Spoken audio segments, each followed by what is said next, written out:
All right, guys, so it's a classic dynamic. Good girl meets bad boy. We've literally seen it time and time again. We saw it with J-Lo and Diddy. We saw it with Beyonce and Jay-Z. And before that, we even saw it with Sandy and Danny in Greece.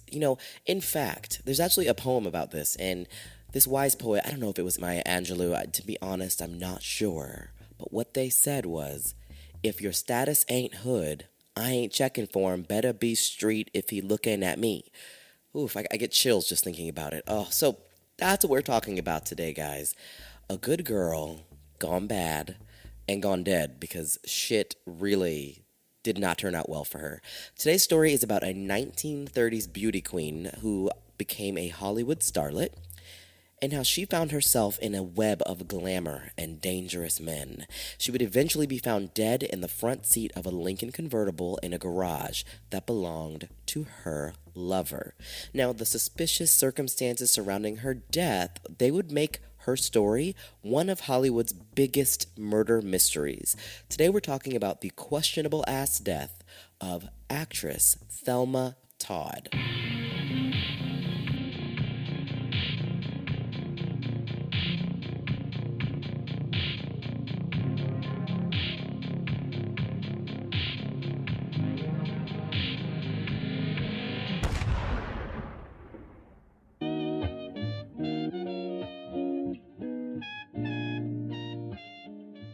All right, guys, welcome back to the show. I'm so excited that you're still here. You're still listening to me. Y'all still like me.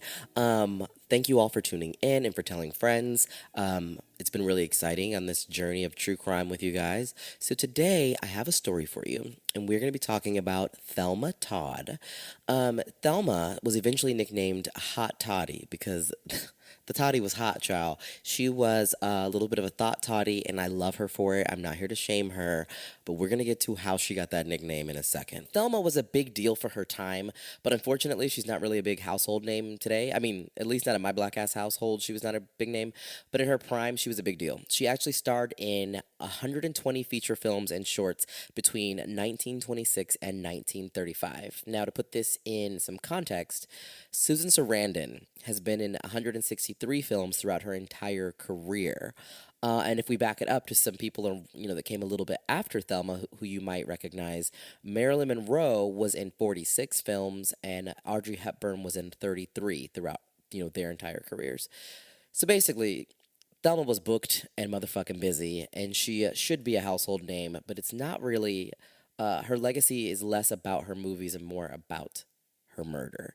Thelma was born on July 29th of 1906, so she is a Leo. She's not Team Gemini. Sorry about it.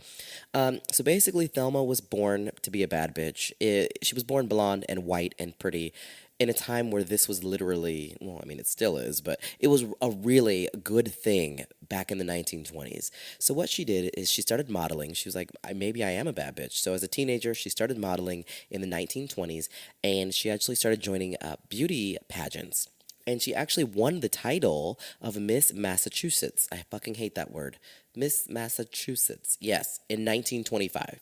Now, her winning this, pageant caused her to get on the radar, and she was noticed by a Hollywood talent scout. So she gets offered a slot at Paramount Pictures Actors Training School in New York. So here they tried to refine actors. They taught them, acting, obviously, diction, manners, poise, probably a whole bunch of other toxic shit. So after she finishes this program, she's just out here like, I need some work. So in 1929, she actually found work at Hal Roach Studios. Now, I want to take a second to talk about this work that she had. So obviously she had to sign a contract, right? That's what you do.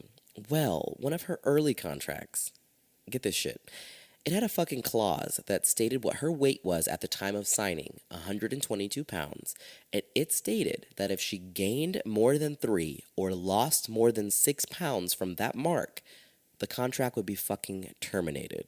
So you have Thelma, who was just like, I am not sure about this. I don't know if I want to do it. And her mom got on some fucking Kris Jenner shit and was like, bitch, you better sign it. You're doing great, sweetie. Just sign it. So obviously she signed it. And, while she's in this, working for Hal Roach Studios, she said that there were two things that she loved: eating and drinking alcohol, like getting fucked up. And she said both of those things made her fat. So she was stressed out and didn't want to breach her fucking toxic ass contract. So she went down the slippery slope of using diet pills and became addicted to them. Now, there was like not much regulation or like a lot of knowledge around the fact that you could form addictions to diet pills or what they do to you in the long run. All right, so we have Thelma. She's at Hal Roach Studios, and around this time, this is when silent movies were like the shit. They were the norm, which really just I can't imagine. But this is also right around the time when something called talkies were invented, aka movies with fucking sounds and voices. Now, here's something that's really fucking crazy. A lot of the actresses who were like the bad bitches of silent films, they didn't find success in the talkies because when people heard their fucking voices, they hated their voice. Like they were like, bitch, I thought that you sounded like, I don't know, fucking Selma Hayek, but you really sound like Fran Drescher. So they were not having it. So there was this big issue of converting these silent film actresses into the talkie films. But the one person who didn't have that issue, Thelma Todd. So she actually had a great voice. She was the total package. So people really loved her. She was a rare exception. And this is when her producer, Hal Roach, started putting her in films with like big comedy stars at the time. And this is when her career pops the fuck off. So by 1931, she was in her own series of like slapstick comedy shorts.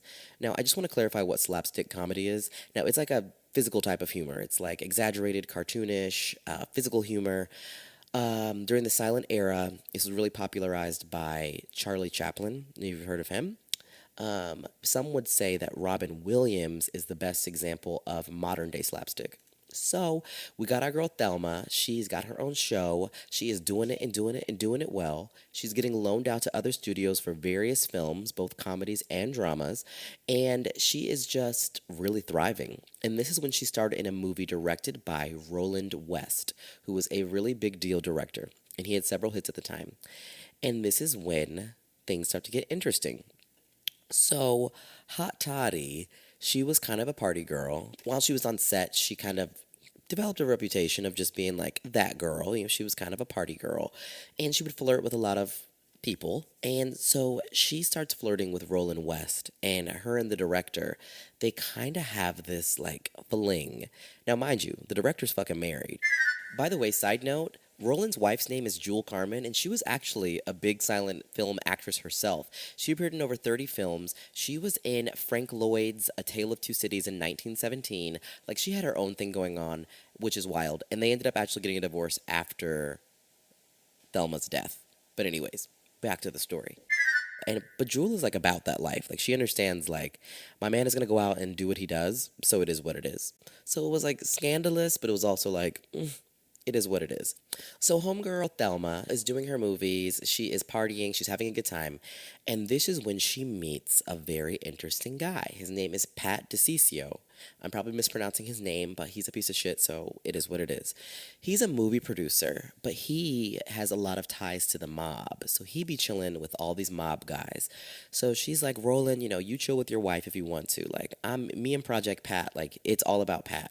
So her and Pat hit it off in 1932 and they immediately eloped together. And she's got this kind of exciting life now where she's got this guy who, is in with the mob. All these shady characters would like come over, the house. And she kind of got like, got to know some of these big mobsters at the time. The problem is, as soon as they got married, Pat started showing his real side. And this is when shit really started to get real for her because she thought, like, okay, he's kind of crazy. He's kind of got this bad boy side. But he was also started beating the shit out of her immediately. So by 1934, they were divorced. So 2 years total from start to finish. Before we move forward, I kind of want to give you guys kind of a fun fact. It's not even a fun fact. It's not a fun at all, but just to give you some insight into this guy, Pat, Project Pat over here. So I decided to Google some shit about Pat, and I found out he divorced, with Thelma in 1934. In 1941, he married Gloria Vanderbilt, who was only 17. He called her fatso and he like beat the shit out of her all the time. She said he would take her head and bang it against the wall. She's like, I have black eyes. They divorced in 1945. what's even the plot just keeps getting thicker because I didn't know who Gloria Vanderbilt is. I knew the name. Apparently, she was an heiress. Her granddad was like a fucking tycoon. So, of course, Pat was trying to get in on her money, but then they divorced. He didn't get shit. But she goes on, she gets married 3 more times, this lady Gloria Vanderbilt. The only reason this is relevant is because her son is Anderson Cooper. I was like, what? Did not know that. Her son is Anderson fucking Cooper. Anyways, we're gonna move back to Thelma. She leaves Project Pat because he is a fucking mess and we just can't deal. All right, so you have Thelma, and she's just gotten out of this abusive relationship with this crazy man who beat her up so bad she ended up in the hospital a few times. And she's like, you know what? I'm on my Mary J. Blige. I'm on my, Eat, Pray, Love. I am going to turn a new leaf. So she says, I want to do something besides just acting to make sure I can secure an income for myself. So she reaches out to her, ex fling, whatever situation, Roland West, the director who's married. She reaches out to him and his wife. And what she says is, I want to start a restaurant. He's just like, brilliant idea. We'll help finance it for you. So he and her, they secure this property, and it is, this beachside cafe that they open along the Pacific Coast Highway. And it had multiple levels to it, so different floors. So the ground floor was her restaurant, Thelma Todd Sidewalk Cafe.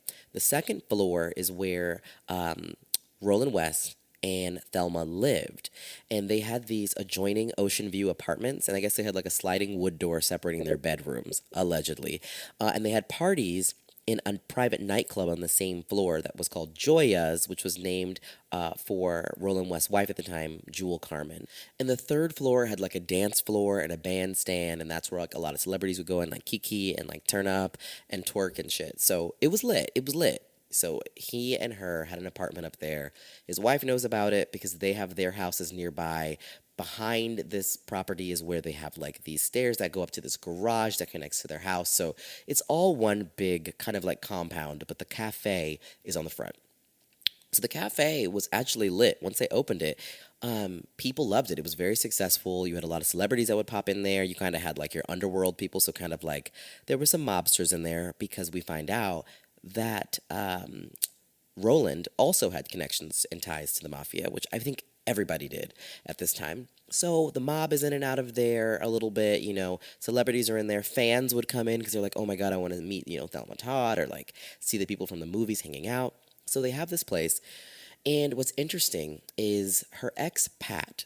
Pat was obviously in with some not great people. And one of Pat's friends was Lucky Luciano. He was a mobster. He was very famous. So Lucky is like, yo, this is a story about a girl named Lucky. Let's talk because you have this space and I would love to open up and it's kind of like a legal gambling casino place on one of the floors of this building. And Thelma's like, nah, fuck that. I think Roland was kind of on board because he's shady, but Thelma was like, no. So Thelma went out to lunch with, Lucky. And Lucky, every time I hear Lucky, I think of Britney Spears. I just can't. She goes out with Lucky, and Lucky, is like, pitches the shit to her again. And she's like, literally, no, over my dead body. And apparently there were witnesses to them arguing. And he said at the end, well, that can be arranged, like over you and your dead body. Not cute. So there's some tension there. There's also some tension because at some point, there were some issues with the restaurant, and Roland didn't feel like Thelma was as involved as she needed to be. And Roland's wife was kind of getting pissed because she's like, bitch, like, we finance this shit. Like, you need to be more involved. And mind you, Thelma's like 29, and she's kind of a party girl. So there's a lot of tension. So they have this restaurant, and this is what leads us to our inciting event. Okay, mind you, I'm on a website called thevintagewomanmagazine.com, and I'm reading an article by Ula Ross at this point, just because I wanted to have a really thorough guide as we move through this night of Saturday, December 14th, which is the night before Thelma died. So apparently Thelma and Roland, they had been fighting, and she decided to go to this party that was at this club called Cafe Trocadero. So she's like, fuck you and the clique you claim, bitch, I'm gonna go do what I want tonight. She's like, cause it's my night, no stress, no fights. Literally, she pulled her Mariah Carey. She's like, I'm going out. And they were actually honoring her at this party. So she goes, and I guess Roland was like, well, bitch, if you're going to go out, you better be in the house by 2 a.m. He's like, don't be late. And she's just like, I do what I want. So she goes to the party. She's on her Mariah Carey, and she looks across the room in Mariah Carey fashion, and she sees Pat is there with his new girlfriend. And Pat, she was like, I know good and damn well my raggedy ex did not just show up to this party with a new bitch, embarrassing me. It's my night. No stress, no fights. I'm sorry, I can't not quote Mariah when I say it's my night.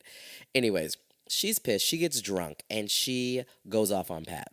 So her and Pat are like arguing at this party. Everyone sees it like, girl, this is so, ooh, child, the ghetto.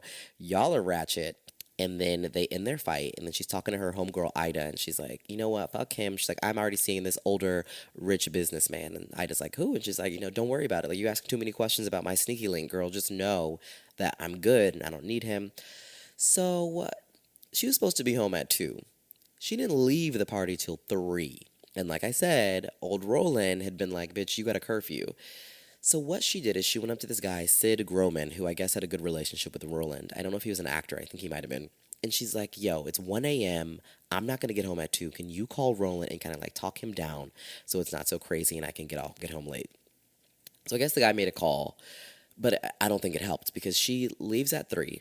And the last person to see her alive, allegedly, was her driver who dropped her off after the party.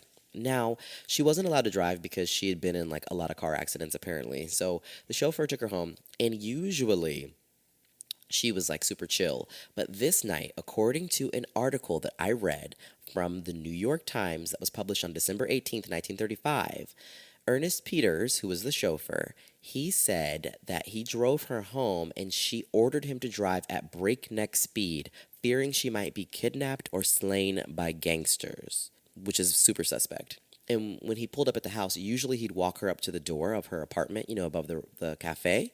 But she asked him not to. She's like, don't come up.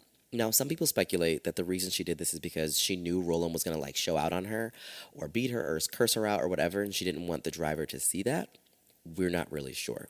Now, that was allegedly the last time anyone saw her alive before she was found in Roland's garage, dead in her convertible top Lincoln.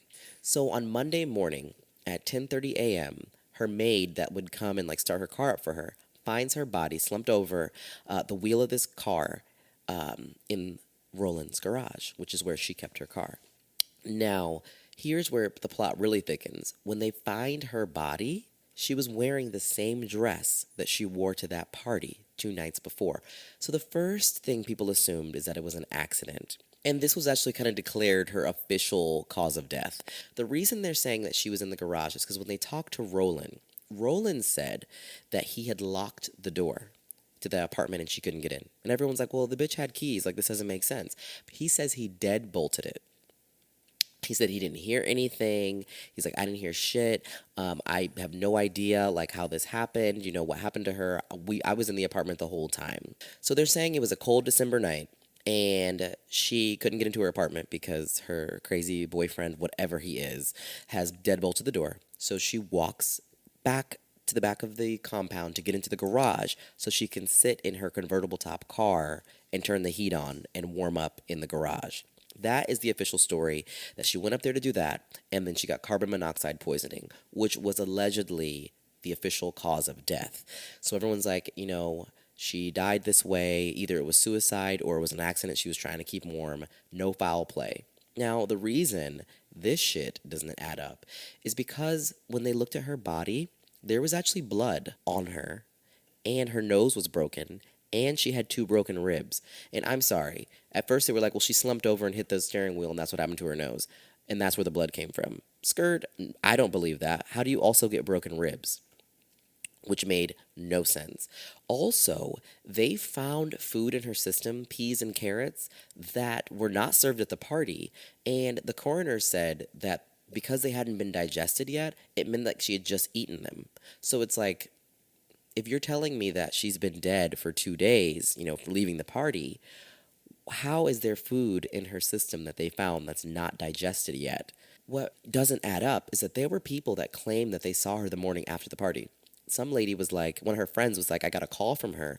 She called me and she explained all the tea on the night before, but according to her autopsy, she should have already been dead. Now, of course, they were quick to say her death was a suicide, and even people that were close to her was like, "There's no fucking way." She literally just started a new movie. The trunk of her car had all these Christmas presents she'd bought. There was no suicide note. Like the gifts weren't even wrapped. Like they were just purchased and in the car. There was no suicide note. And what's really fucked up, and you can Google this, I accidentally saw this. The paparazzi were allowed to come in and get shots of her dead body to go in magazines and newspapers. Like I was Googling her and literally saw pictures of her dead body. So then there were conspiracies about who they think did it. So people obviously, they said, we saw her fighting with her ex-pat. We think it was him. It was probably that guy, Lucky Luciano, because, you know, she told him, hey, like, I'm not working with you. We're not putting a casino in this restaurant. And, you know, they argued. There's also rumors that her and Lucky used to, like, fuck or whatever, or date. So Thelma was in with these bad boys. Also, another, suspect is Jewel Carmen, who is Roland West's wife. They think she might have gotten jealous and killed her. But it's like, she was good with their arrangement. I really don't think that she killed her. There was no evidence to support that. What's even crazier is that when Roland West died years later, on his deathbed, he admitted to being involved with her death, but the version that he gave them, like, it was super inconsistent. It was all over the place. So everyone just dismissed it and said, you know what, we're leaving it where we're leaving it. There's also a lot of evidence showing that police really, this was more or less a cover up. So they didn't do any further investigation to why her nose was broken and her ribs were broken. They didn't do any further investigation about the food that was in her system or the blood that was all over the car. And what they were saying is that there were so many mobster ties with the entertainment industry and with the corrupt LAPD at the time. Like the police department was super corrupt and they were really in cahoots with all these mobsters. Everyone was making so much money through the entertainment industry and through Hollywood that they didn't want the scandal of murder of an actress. So we'll never really know what happened to her. I don't buy it that this was an accident. And I think that she was just maybe caught up with the wrong crowd and she had all these crazy dangerous men in her life. Either way, we'll never know. But yeah, thank you guys for tuning in to this kind of a mysterious story about Thelma Todd. You can Google her and kind of see what she looks like, and I'll obviously post it on the Instagram account that we've got together. What's it called? Bitch I Can't Pod. So be sure to follow us there. Tell a friend, subscribe. Like I said, I'm very excited for next week's episode where we do a dive into just reviewing the cases that we've already covered and kind of I get to tell you guys my true opinion on a lot of this shit and, not just focus on these Google facts. So, guys, thank you again for tuning in, and we will talk soon. Have a good one. Bye.